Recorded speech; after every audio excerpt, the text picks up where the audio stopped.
Hi there, I'm Rebecca and a really warm welcome back to my channel, PumpkinBecki. I'm still full of festive cheer even though it's the 2nd of January already, and this video we are basically going to be looking at some of my presents that I got from Mr. PumpkinBecki, and we are also going to be looking at some new growth that is starting to appear around the garden. Let's get started.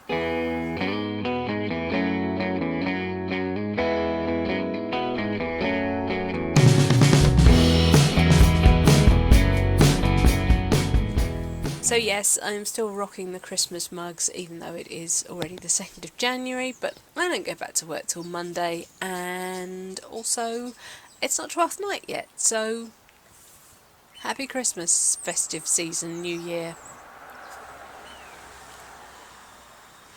Let's just be clear, I will only be showing you the horticultural or channel related Christmas presents that I got from Mr. PumpkinBecki, not all my Christmas presents, because hey, you don't want to look at all the DVD box sets that I got this year, and the Muppets Christmas Carol DVD and that sort of thing.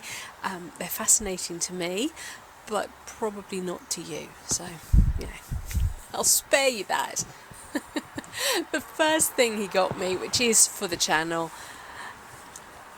it's a Bluetooth remote control for my camera. I use a Canon MX50, which is a mirrorless camera, a mirrorless sort of DSLR jobby, but it's mirrorless.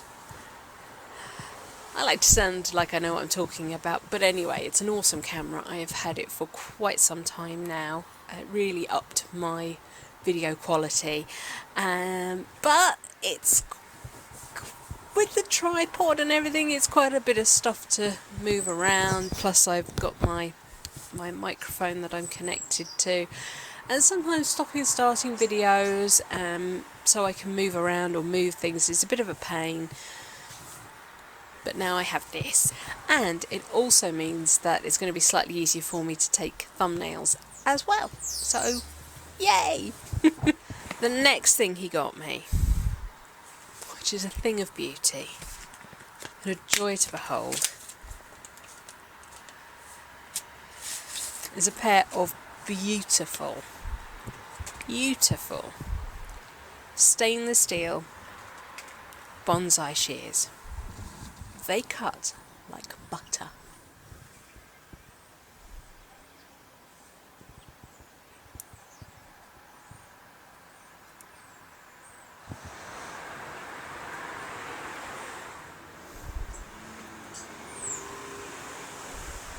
As we know, pruning season is coming up really soon, so I'm very excited to start using these. They're beautiful, and I've had to promise to look after them very carefully indeed. I've never had such beautiful, expensive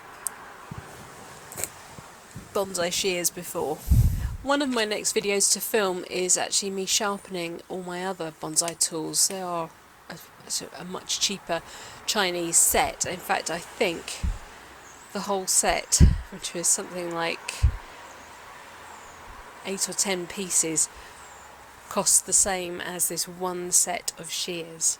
So, you know, you can immediately tell the difference in the quality. But with a clean, with an oiling and a sharpening, that'll be good, that'll be alright. And the last present that he got me that was horticultural related, it's been on my Christmas wish list for a good few years now.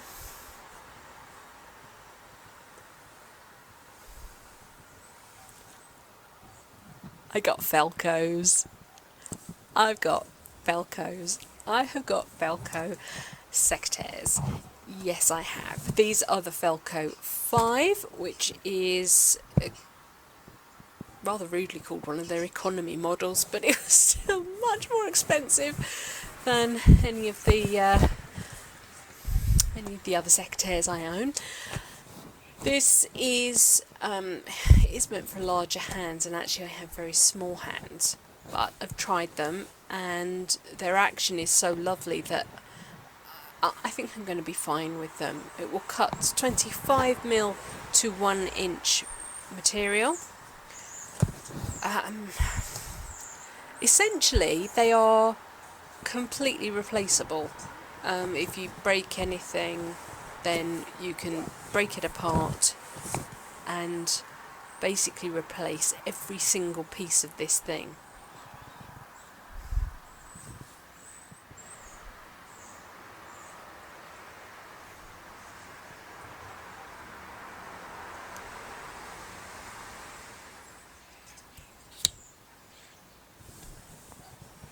So they've got a huge spring on them.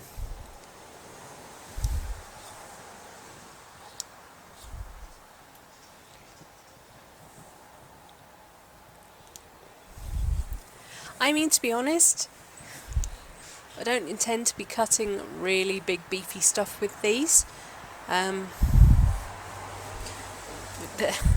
These are going to be my best secateurs. So I'm going to look after them very, very well. I have had to promise not to leave them out in the rain, which is what I do with my other secateurs. I'm awful with my tools, I really am. And I shouldn't be. But I am. So, whoops.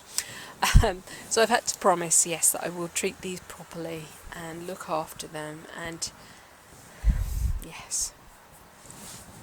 Felcos!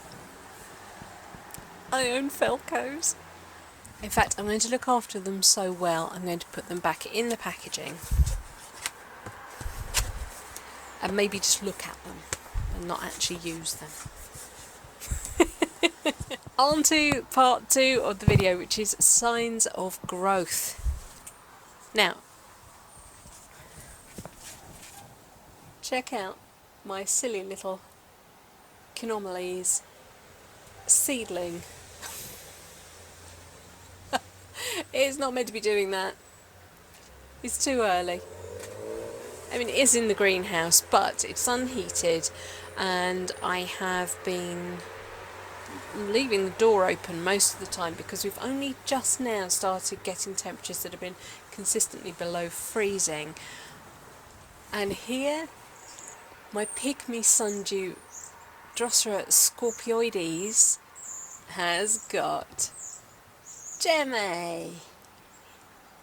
And if you remember from my planting Gemme video, they are highly modified leaves. They are embryonic plants in each of those little blobs, and they are all going to make individual plants. Each little upright trunk that you can see is grown from one Gemme, and I will link that video up here so that you can go and have a look at that. Pygmy sundew are fascinating little creatures, absolutely fascinating. Excuse me, blackbirds. I can see that my Forsythia Bonsai is about to break bud. It is one of the earliest flowering shrubs in the garden. One of the jobs that I've been doing with the bonsai throughout the winter season is coming through and taking off any deciduous leaves that have fallen or are about to fall. They're not giving the plant anything back now, so they need to come off and stop protecting things like bugs and diseases. I can see I've got some fallen leaves here, so I'll need to come through and do that today. Some of the trees will hold on to their leaves a lot longer than others, and it's just a case of regularly checking up on them. I'm also regularly checking up on the carnivorous plants. They don't get watered nearly as heavily as they do in the summer, but I don't like them to go dry for too long. Maybe like a week, and then I'll come back in and pop some water in. It's very low key in the winter.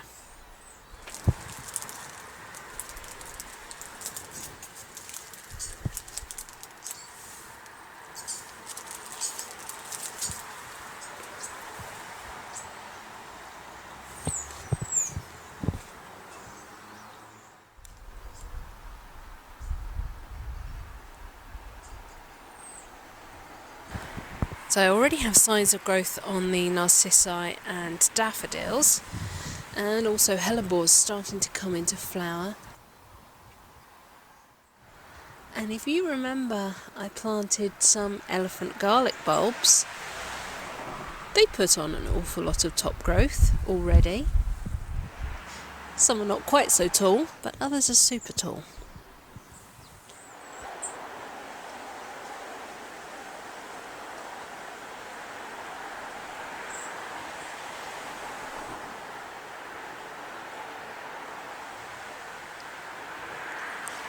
I have no idea whether you can actually make out what's in the trees there, but there is a little tiny flock of about 2 or 3 long-tailed tits fluttering about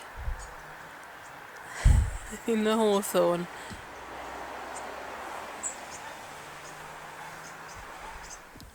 I love long-tailed tits. I used to phone my mother up in great excitement. The long-tailed tits are in the garden. They're magical. I love them. And they remind me of her, as does Fred Robin. And let me also just show you some of the grapes that we had this year.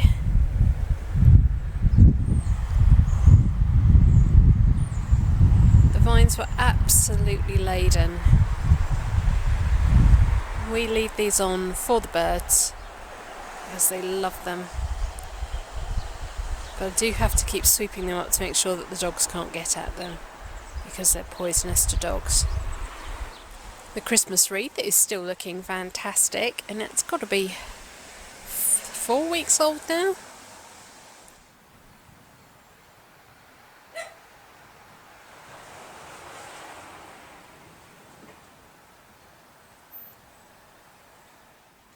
I can see new buds breaking on the hydrangeas.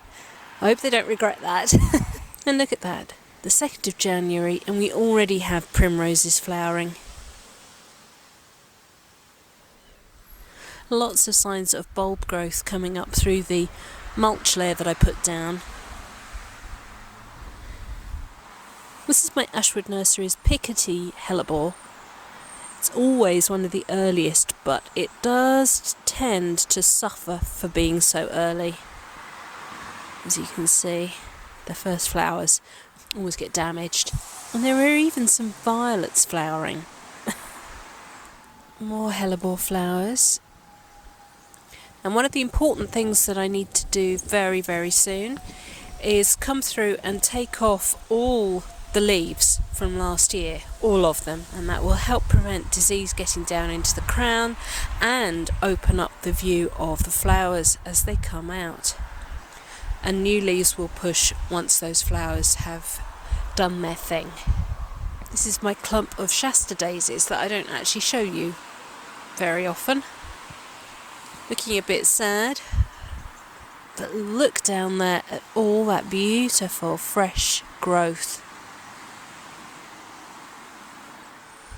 And there are lovely new buds forming on the ceanothus as well. So even in the darkest days of winter, there's always signs of life. Right, that's it for this week's video. Thank you so much for watching.